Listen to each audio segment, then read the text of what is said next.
Bueno, el día de hoy vamos a continuar con la historia de la Biblia, ¿verdad? La semana pasada nos quedamos con una imagen muy agradable. Josué lleva al pueblo finalmente a la tierra prometida. Se entregan las tierras y el pueblo hace un pacto con el Señor. Y les dice, Josué les da las reglas, ¿verdad? De lo que serían las consecuencias o los beneficios de romper el pacto. Y el pueblo dice, no, nosotros vamos a servir a Jehová.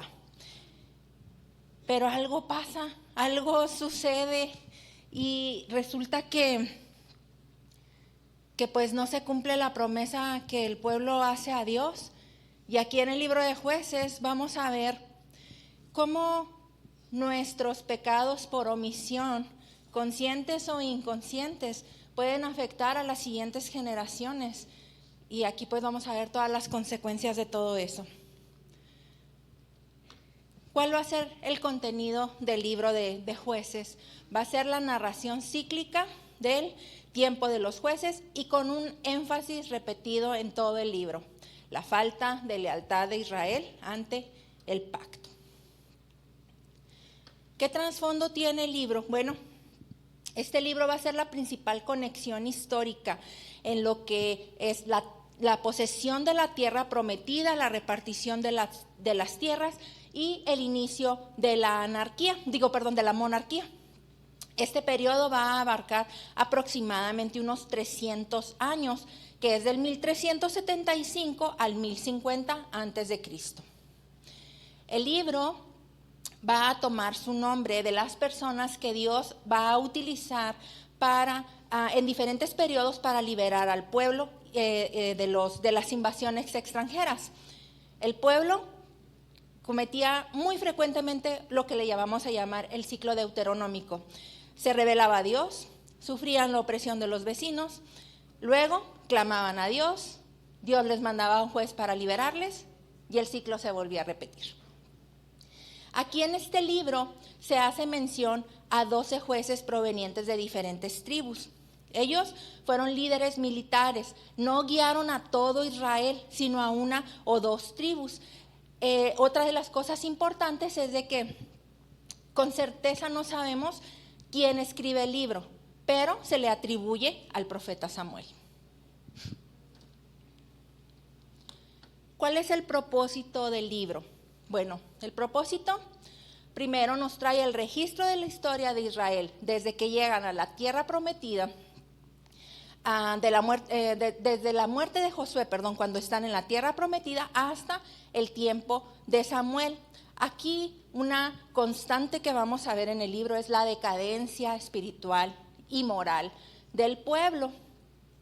Y en el libro se van a ver las desastrosas consecuencias de lo que sucede cuando olvida el pueblo el pacto con Dios, caen en la idolatría, aunado a una vida de rebelión y de inmoralidad.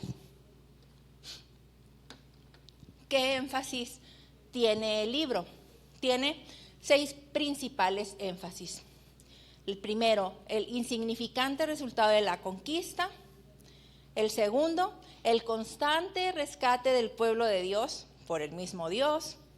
Tercero, el habitual fracaso del pueblo para guardar el pacto. Cuarto, las condiciones desesperadas del pueblo. Quinto, la decadencia espiritual del pueblo durante este periodo. Y sexto, la necesidad de un buen rey.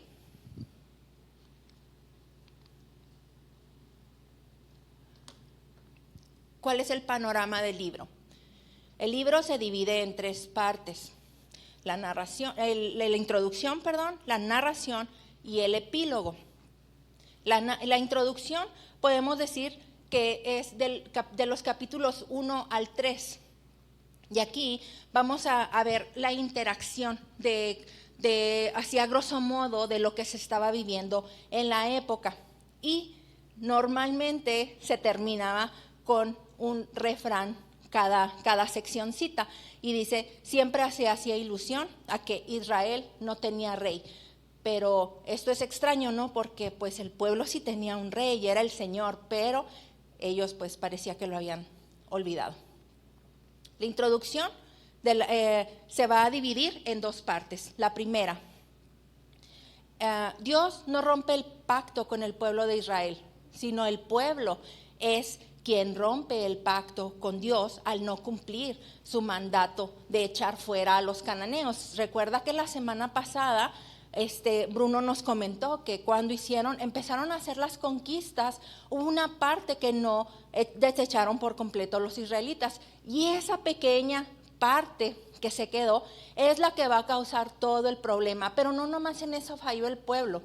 También el pueblo había fallado en un mandamiento que se le había dado en Deuteronomio 6:7, donde el Señor les estaba diciendo que tenían que repetirle todas las cosas que Dios había hecho por el pueblo a sus hijos. Esa generación que entró a la tierra prometida no conoció las maravillas que Dios hizo en el desierto, pero ellos las conocían con la información verbal que sus padres les habían transmitido. Pero esa generación que entró en la tierra prometida falló al no hacer lo mismo con los hijos. Y es lo que le comentábamos al principio, cómo nuestros pecados por omisión van a afectar a generaciones futuras. Y la segunda parte de esta introducción es que los cananeos van a ser un constante tropiezo. Los cananeos y sus dioses van a ser un constante tropiezo para los israelitas. Y luego viene la narración, que es el grueso del libro, del capítulo 3 al capítulo 16, que es en donde se repite lo que le llamamos el ciclo deuteronómico, ¿no? Israel hace lo malo ante los ojos del Señor, y luego viene la opresión por los enemigos. Tiene el pueblo que experimentar esa ira de Dios en forma de fracaso en batalla y opresión por los enemigos, por los vecinos enemigos. El pueblo clama a Dios, Dios les manda un libertador, les rescata, y luego el pueblo se olvida y vuelve a pecar. Y luego viene el epílogo, que es la parte final del libro, del 17 hasta el 21.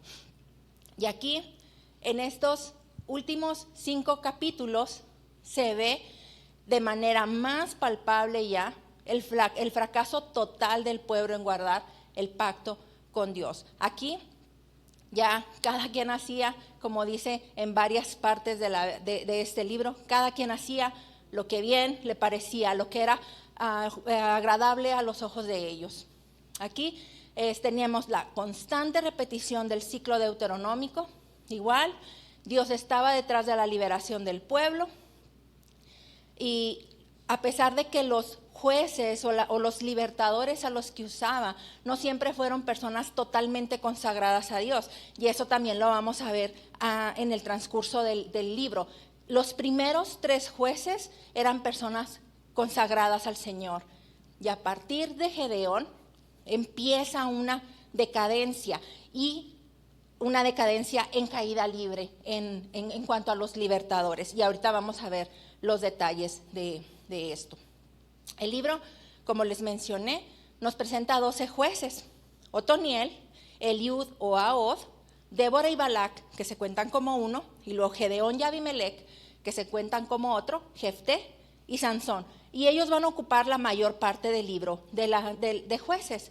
Y luego se hace mención a 6 más: Samgar, Tolá, Jair, Ibsán, Elón y Abdón. Aquí, en la parte más amplia del libro, se la llevan Gedeón y Sansón. Y en Gedeón vamos a ver la caída completamente en espiral. Ahí empieza la caída en espiral de los jueces, del pueblo. Él ocupa la parte central del libro, y aquí es en donde se empieza a hacer un parteaguas. ¿Quién es el Dios verdadero? ¿Quién es el Dios de Israel? Y de aquí es en donde se va a partir para ir a los libros de Samuel y de Reyes. Esta va a ser la parte que los va a unir. ¿Qué recomendaciones necesitamos entender para cuando leemos este libro? Bueno, son 3. La primera, el libro de Jueces en hebreo se llama Shofetim. ¿Qué quiere decir esto? La palabra Shofetim viene de una palabra de carácter judicial, es un oficial judicial. En el caso del libro no se usa de esta manera. ¿Por qué? Porque los jueces que se utilizan son más bien líderes militares, jefes de clan usados por Dios para liberar al pueblo de sus enemigos. Y luego, número 2, ellos no juzgaban a todo Israel, solamente a algunas tribus. No eran así como Moisés y como Josué, que se dedicaban a juzgar a todo el pueblo de Israel. Ellos solamente estaban en algunas tribus que necesitaban de su ayuda, que necesitaban de su soporte, y ellos se encargaban de ayudarlos a liberarse. También otra cosa que es importante, la número 3, el libro va a empezar con la opresión moabita y va a terminar con la opresión filistea. El libro no está necesariamente en orden cronológico y tampoco significa que hubiera paz en las demás tribus mientras que en una estaba en guerra.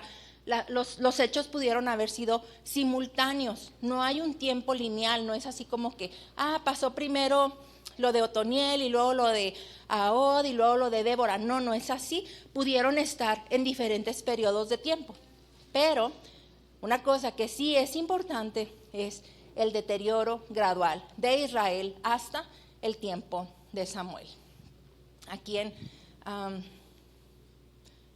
Otoniel, como les comenté hace ratito, en Otoniel, Ahod o Eliud y con Débora y Barak, se observan rasgos muy positivos en ellos.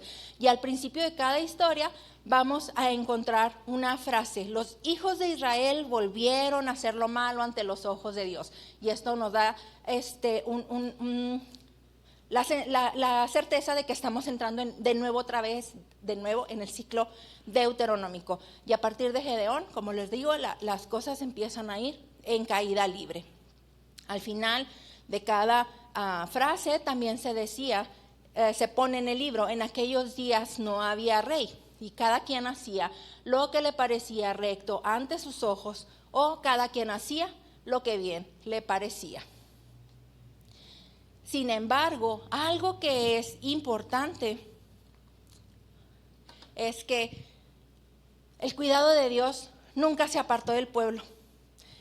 Y algo que también es importante es que una constante en el libro va a ser la ausencia notable de la presencia de Dios, salvo en la historia de Otoniel, de Gedeón y de Sansón, que nos dice: el Espíritu de Dios vino sobre él.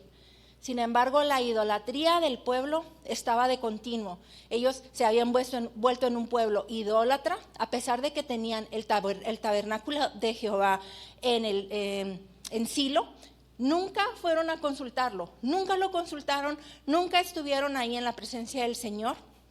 Ahí lo estableció Josué, si recuerda, en Silo, pero el pueblo nunca fue a consultarlo, nunca estuvo ahí. Ellos ya habían perdido de plano su camino, habían perdido su esencia, su identidad esencial como ese pueblo de Dios, y ahora pues solamente Dios en su misericordia puede poner orden en medio de este caos. Me pareció importante ponerles esa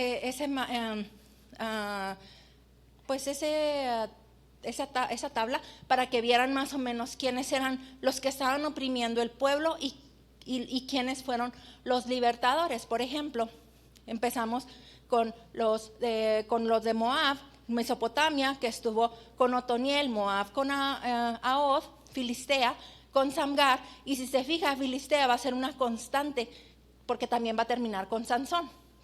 Canaán, que fueron los libertadores, Débora y Barak. Madián, Gedeón, Abimelech, Tolá y Jair, Amón, Jefté, Ibsán, Elón y Abdón. Y vamos a terminar con los filisteos, quien los va a libertar, Sansón. Ahí les puse un mapita que no sé si se alcanza a ver muy bien. Pero, bueno, si se fija, ahí todo lo que está pintado en colorcitos son las tribus, cómo se distribuyeron. Y si se fijan, todas los enemigos, por así decirlos, que les mencioné ahorita, pues son los que están rodeando a los israelitas. Los filisteos, los amalecitas, Edom, Moab, Amón, los arameos, todos están rodeando a los israelitas. Pero volvemos a lo mismo. ¿Qué fue lo que pasó? Ellos lo permitieron al no obedecer al pie de la letra al Señor cuando les dijo que tenían que expulsar a todos los que ahí estaban. Y pues, si le parece, vamos a dar un recorrido, un recorrido por el libro de Jueces. El problema básico del pueblo, ¿cuál fue? No sacaron a los filisteos. Ese fue el problema principal. A pesar de que el pueblo, bajo el liderazgo de Josué, habían ya ellos destruido a muchos de los cananeos, después de su muerte una cantidad considerable permaneció dentro de la tierra que Dios les había ordenado al pueblo que tenían que arrojar de ahí. ¿Por qué los tenían que arrojar de ahí? Por su religión corrupta. Ellos eran un pueblo idólatra. Pero no nada más los dejaron vivir con ellos, sino que se adaptaron a la cultura de ellos, los israelitas, se casaron con ellos, haciendo que su identidad como hijos de Dios se empezara a perder. Ellos eran el pueblo exclusivo del Señor, y al mezclarse con los cananeos, ellos empiezan a perder su identidad y empiezan a adquirir las costumbres que tenían los cananeos. Y a pesar de que el pueblo pues había tenido algunas victorias en el sur y de igual manera en el norte, tuvieron el fracaso de no expulsar completamente a los cananeos. Y esto es una clara desobediencia a las indicaciones que les había dado el Señor. Y entonces, ¿qué es lo que pasa? Bueno, pues el Señor deja que los cananeos se vuelvan como espinas para los israelitas, y sus dioses pues van a ser piedra de tropiezo para ellos. Y luego de aquí nos vamos al patrón deuteronómico, donde cada quien hacía lo que era recto a sus ojos, cada quien hacía lo que bien le parecía, y era un ciclo vicioso, un ciclo, como dijo el hermano Obregón la semana pasada, que se usa mucho, ¿no? Un ciclo tóxico, ¿sí? ¿Qué empezaba? Bueno, el pueblo empezaba a cesar de servir a Jehová. Cuando el pueblo cesa de servir a Jehová, ¿qué es lo que pasa? Dios los abandona en manos de sus enemigos. Entonces, ¿qué es lo que pasa? El pueblo es sometido por otras naciones. Ellos sufren, le piden a Dios que les mande a alguien que les liberte. Viene la persona que los liberta, los derrotan a los enemigos, y luego el pueblo se olvida otra vez de las promesas a Dios. Y el ciclo se repite constantemente. Es un patrón ya establecido. Aquí es importante hacer un hincapié, ¿verdad? Porque aquí Dios mismo es el que ha dejado que estas naciones estén en la orilla de la tierra prometida. ¿Para qué? Para que sean un constante hostigamiento para los israelitas, para fortalecerles en su fe, cosa que no pasaba, ¿no? Y ahora sí empezamos con el primero de los 12 jueces, Otoniel. Otoniel era un juez de Judá y él venía a pelear contra los arameos, que dijimos ahorita que eran los mesopotamios, ¿no?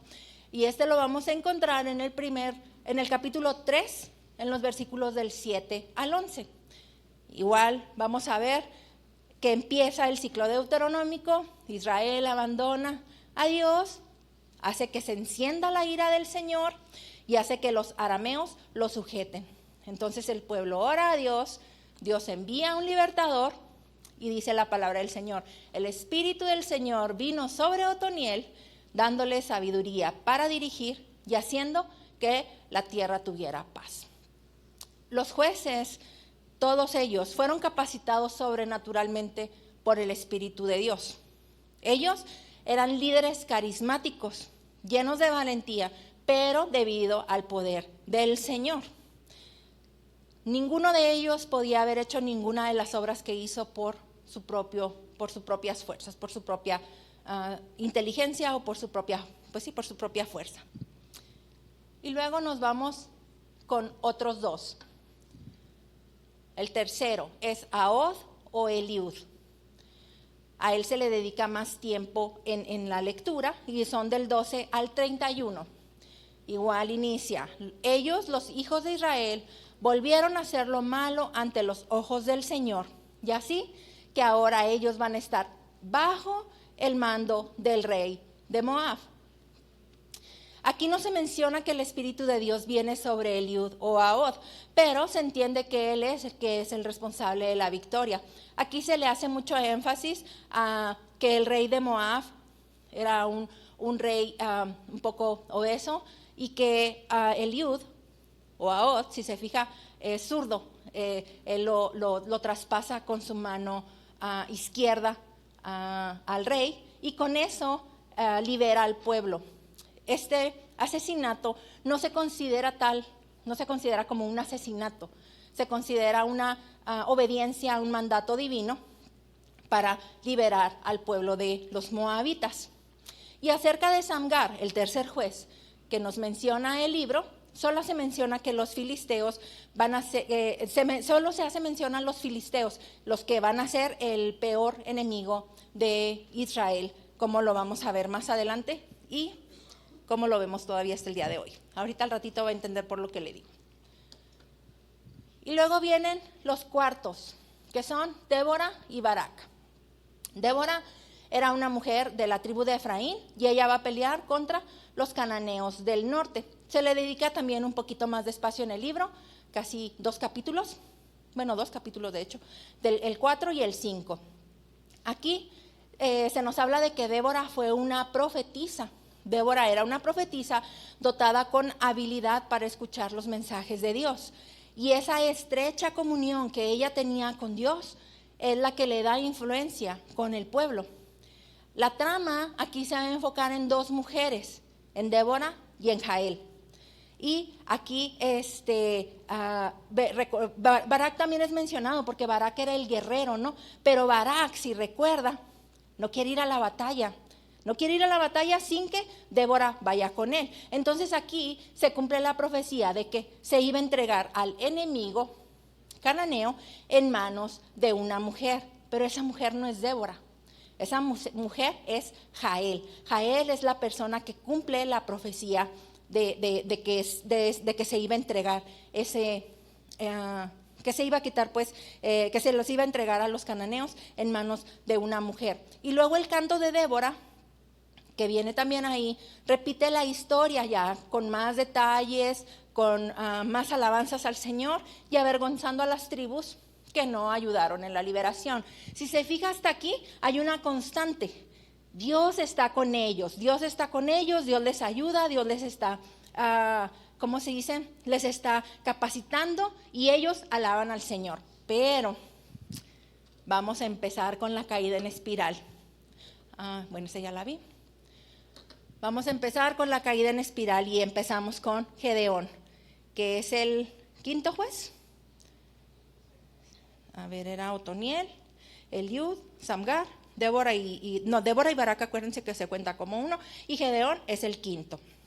Bueno, Gedeón, que es de Benjamín, también de la tribu de Benjamín, y va a pelear contra los madianitas y los amalecitas. Y muy brevemente se habla también ahí de Tolá y de Jair. Gedeón también ocupa una gran parte del libro, 4 capítulos, del 6 hasta el capítulo 10, versículo 5. De ahí va a ser toda la historia de Gedeón. Igual, la historia comienza diciendo lo mismo: los hijos de Israel volvieron a hacer lo malo ante los ojos del Señor. Dios permite entonces que los madianitas y los amalecitas los opriman. Una vez más, el pueblo retoma esas prácticas religiosas de los cananeos y durante 7 años el Señor permite que sean oprimidos por los dos, por los madianitas y por los amalecitas. El pueblo tenía que esconderse en cuevas, tenía que ocultar su comida, tenía que ocultar sus cultivos, tenían que ocultar a sus animales de trabajo porque esos tremendos iban y les quitaban todo. El pueblo después de 7 años llega una desesperación tan grande que claman a Dios. Y entonces el Señor les dice, pues es que acuérdense que ustedes rompieron el pacto, ustedes fueron los que me abandonaron a mí. ¿Y qué es lo que pasa? Entonces el Señor levanta a Gedeón y se empieza a hacer mucho énfasis en todo lo que es la batalla de Gedeón. Gedeón era una persona que era temeroso. ¿Y alguien sabe qué significa pusilánime?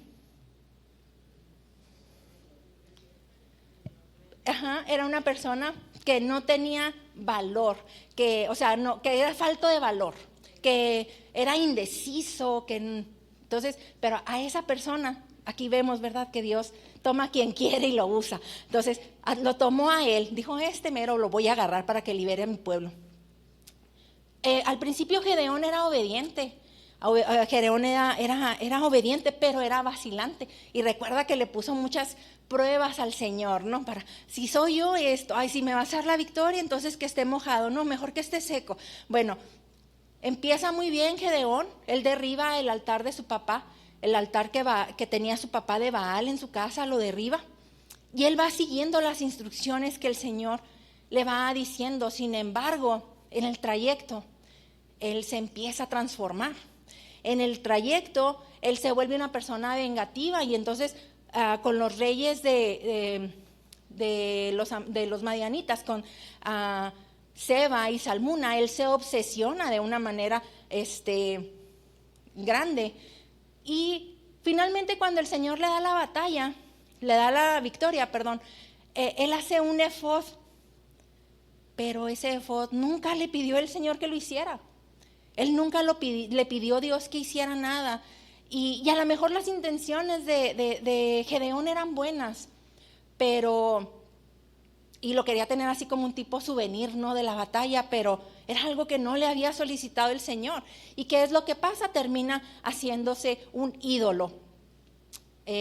Aquí el pueblo empieza a glorificar a Gedeón y esto pues empieza a convertir en un acto de idolatría. El pueblo quiere que Gedeón sea su gobernante. Sin embargo, él le dice, no, este lugar es del Señor. Pero Gedeón comete un error muy grave. Gedeón era una persona polígama y tiene 70 hijos. Y uno de ellos, Abimelech, se convierte en su peor pesadilla, ¿no? Y él mismo se erige como rey. Y él manda a matar a casi todos sus hermanos, solamente dejando a uno con vida.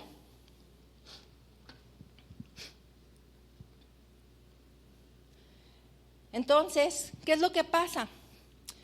Gedeón se vuelve también en una constante molestia para el pueblo y al final él muere a causa de una mujer anónima que le lanza una piedra de molino y finalmente Israel es liberado tanto de los madianitas pero también de Abimelech. Aquí es importante resaltar una cosa: Gedeón tenía mucha capacidad para liderar en batalla, pero le faltó ese liderazgo en su casa, le faltó el liderazgo en su hogar, descuidó su principal ministerio, que era la familia. Y luego, ¿qué es lo que pasa? Pues las consecuencias fueron fatales para sus hijos. Y luego nos vamos con los jueces 6 y 7, Tolá y Jair, y de ellos simplemente se relata que se dice que ellos liberaron al pueblo. No se da una historia como tal, como Gedeón o como las que habíamos escuchado hace ratito. Y luego viene Jefté. Jefté de la tribu de Manasés. Con Jefté ya está ahora sí. Con Gedeón la caída libre era todavía sostenible, pero a partir de Jefté se va ahora sí en picada. La decadencia en espiral es continua ya. Jefté es un hombre impetuoso, es un hombre egocéntrico, sus votos fueron mucho más importantes que su propia hija. El pueblo de Israel va con él para que los ayude a liberarse contra los amonitas. Jefté es exitoso, él triunfa en la batalla, pero debido a que el Espíritu del Señor estaba con él. pero él es responsable de la muerte de muchos israelitas. Él no era ningún ejemplo de consagración. Y además él ofrece un voto que no le fue pedido y que además no era agradable al Señor. Él dice, cualquiera que salga a recibirme, lo ofreceré en holocausto. Y si usted recuerda, pues la ley de Dios prohíbe rigurosamente el sacrificio humano. Y sabía que a Dios no le gustaban esas acciones. Él sabía que esa acción era considerada una abominación intolerable en frente de la presencia del Señor. Entonces, él cumple un voto que nadie le pidió. Y luego vienen los jueces Ibzán, Elón y Abdón. Igual, de ellos solamente se dan unas cuantos versículos, no se dan muchos detalles de lo que estaba sucediendo, solamente que el Señor sigue obrando mediante jueces. Y luego nos vamos con el último de los jueces, a quien sí se le dedica un poquito más de espacio, son 4 capítulos para él. Sí, es Sansón. Y me imagino que muchos de ustedes saben la historia de Sansón. Sansón viene de la tribu de Dan y él va a iniciar la lucha contra los filisteos. Más o menos en el 1200 antes de Cristo llegó un contingente grande de filisteos a la costa sur de Canaán, la región que hoy conocemos como Palestina. Desde entonces está librándose esa batalla. La palabra la palabra Palestina viene del término filisteo. Entonces ya se está ubicando, ¿verdad? Los filisteos son los mismos que viven en Palestina hasta este momento, convirtiéndose en el enemigo principal de los hebreos. Y esto sucedió en el periodo de 1200 al 1000 antes de Cristo. Y debido a que los filisteos eran expertos en armas de hierro, ellos tenían una ventaja militar contra los israelitas. Con Sansón se va a ver el ciclo más trágico y ambiguo de todos. Aquí Sansón va a representar todo lo que es malo ante los ojos del Señor. Sansón nace de una mujer estéril, es dedicado como un nazareo para ser siervo especial de Jehová. Él era un hombre invencible cuando el Espíritu del Señor estaba con él, pero él rompe todos sus votos. Si recuerda, cuando vimos,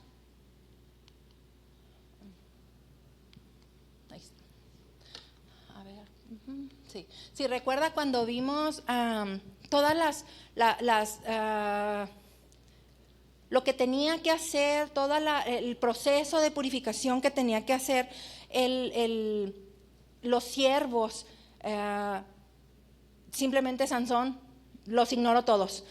Por ejemplo, todas sus malas decisiones lo conducen al fracaso espiritual y por ende a su muerte física. Él no se sujeta a la palabra del Señor, demuestra una total falta de interés y respeto por los mandamientos divinos. Creo que tenía ahí la imagen. No, sí la tenía, pero bueno, ya no. Una de las cosas que hace Sansón es que va y come miel de un león muerto. Si recuerda, una persona no podía tocar un ser, un animal o una cosa muerta porque era algo inmundo y tenía que llevar un proceso de purificación. Pero a Sansón no le importó, él se come la miel del león muerto. Pasa por alto la ley del Señor en cuanto a los matrimonios mixtos, y a él no le importa y se casa con una mujer extranjera. Él hace caso omiso de las instrucciones dadas por sus padres, los ignora por completo. Se deja llevar por los deleites temporales del pecado cuando se empieza a divertir con prostitutas. Emplea mal los dones y el poder de Dios para su provecho personal. Pero esto solamente es una alusión de lo que en realidad estaba pasando con Israel. Porque lo que hacía Sansón era lo que estaba haciendo el pueblo cuando se estaba prostituyendo tras los Baales y Astartés, ¿no? Sin embargo, el Espíritu de Dios continuaba con Sansón y le ayudaba a derrotar pequeños grupos de filisteos. cuando finalmente él queda ciego y es prisionero a causa de sus propios errores, es capacitado de nuevo por Dios para matar a todos los filisteos que estaban en el teatro en los que se estaban divirtiendo con él. En ese momento él mató más filisteos que los que había matado durante todo su ministerio, por así decirlo. Y con esta historia se va a empezar a hacer la transición de la lucha que se va a tener con los filisteos, que vamos a ver en los libros de Samuel, que ya va a empezar la monarquía, y aquí vamos a entrar en esa transición para hacer el hilo con Saúl y con David.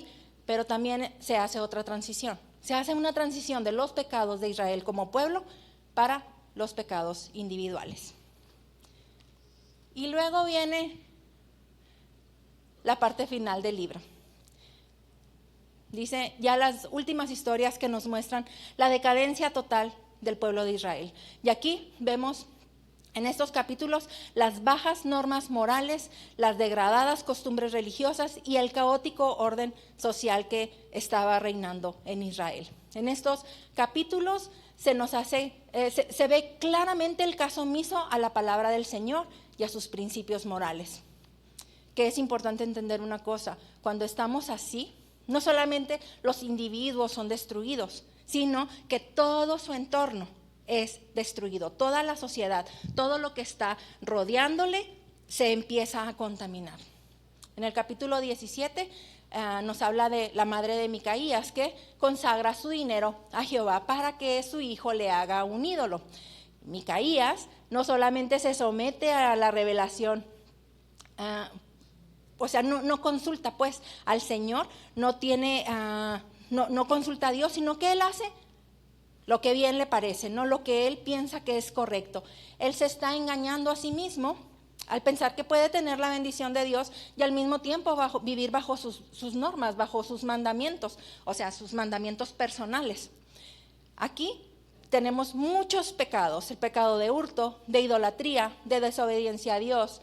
Designa a su hijo como propio sacerdote, sabiendo precisamente que los sacerdotes solamente podían venir de la tribu de Leví. Y cuando Israel ignora por completo el pacto con Dios, entonces se pierde la capacidad para emitir juicios justos, tanto morales como espirituales. En el capítulo 18 se ve pues todo el contexto de Anita, donde estaba viviendo también Sansón, ¿no? Las desordenadas condiciones que tenía Israel debido al fracaso de la conquista, cuando, otra vez lo repetimos, nos expulsaron a todos los cananeos que ahí vivían. Así es como inicia el libro, y aquí no lo vuelve a repetir. Y luego nos dice lo mismo también, la misma frase que hemos estado repitiendo, y es una constante en el libro. En aquellos días no había rey, y cada uno hacía lo que le parecía recto ante sus propios ojos.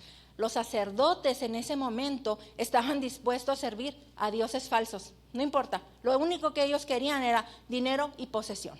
Con eso era suficiente. El liderazgo impío va a ser la causa fundamental de la rebeldía espiritual en las personas. Israel para este tiempo está viviendo en una total anarquía. ¿Qué significa anarquía? Es la ausencia de poder público. No hay un liderazgo central. El santuario, el tabernáculo de Jehová estaba abandonado en Silo. No hay un santuario central para adorar, tal como el Señor lo había ordenado en Deuteronomio. Y aquí, pues obviamente se ve el fracaso de la adoración del pueblo de Israel. Y luego la segunda historia que viene en el capítulo 19. Aquí ya es una decadencia moral total en Israel, y ya había muchas fricciones en las tribus, entonces ya era imperante. Israel necesitaba un rey designado por Dios. Aquí está en estos capítulos registrados la depravación total y la inmoralidad que ya habían llegado el pueblo de Israel una vez que se apartaron de Dios. Ya aquí ya había hechos homosexuales, violaciones, muertes, y aquí pues se narra la historia de Levita, ¿no? Que somete a su concubina a violación y muerte para salvarse a sí mismo, porque si usted leyó la historia, los hombres a quien querían era a Levita, pero ellos sacan a la mujer, y la mujer es muerta a causa de todas las vejaciones que hicieron con ella ese día. Bueno, pues el pueblo y los líderes ya están sumidos en una profunda oscuridad espiritual, y esto es ocasionado nada más por una sola cosa: por la separación de la presencia de Dios y su palabra. El patrón trágico del libro de Jueces señala hacia la siguiente fase de la historia, que va en torno a la redención del Señor, y empezará ya a moverse a partir de la historia de Ruth y de su bisnieto David. Aquí en este libro vamos a encontrar el ciclo de apostasía o el ciclo deuteronómico. Ya con esto vamos a terminar, esa es la conclusión. El ciclo deuteronómico que les he comentado, ¿verdad? Durante varias veces se apartan de Dios, viene la esclavitud, claman a Dios, Dios los libera, y luego el ciclo se repite. Hay otra separación de Dios y vuelve a iniciar el ciclo. Y aquí vamos a encontrar 4 verdades básicas. La humanidad tiene una tendencia natural a la decadencia. La número 2, la lentitud de la humanidad en entender la decadencia espiritual de las generaciones anteriores y sus consecuencias. Número 3, la rebelión y la incredulidad desafían a Dios y traen su juicio. Pero no todo es malo, porque en la 4 vamos a encontrar que Dios es misericordioso y Él nos perdona cuando nos arrepentimos y nos da un nuevo comienzo. Pero ya de nosotros va a depender si queremos volver otra vez al punto número 1 o si queremos caminar en una dirección contraria. El pueblo pasó por alto todas las normas del Señor, haciendo lo que ellos consideraban correcto ante sus propios ojos. Sin embargo, una cosa es muy cierta: tenemos que entender que los pensamientos y las opiniones humanas no son un criterio adecuado para saber lo que es bueno. Al hacer de nuestras propias opiniones la guía para llevar nuestra vida, simplemente estamos siendo rebeldes contra el Señor. Y pues eso es todo lo que tengo para la clase del día de hoy, hermano.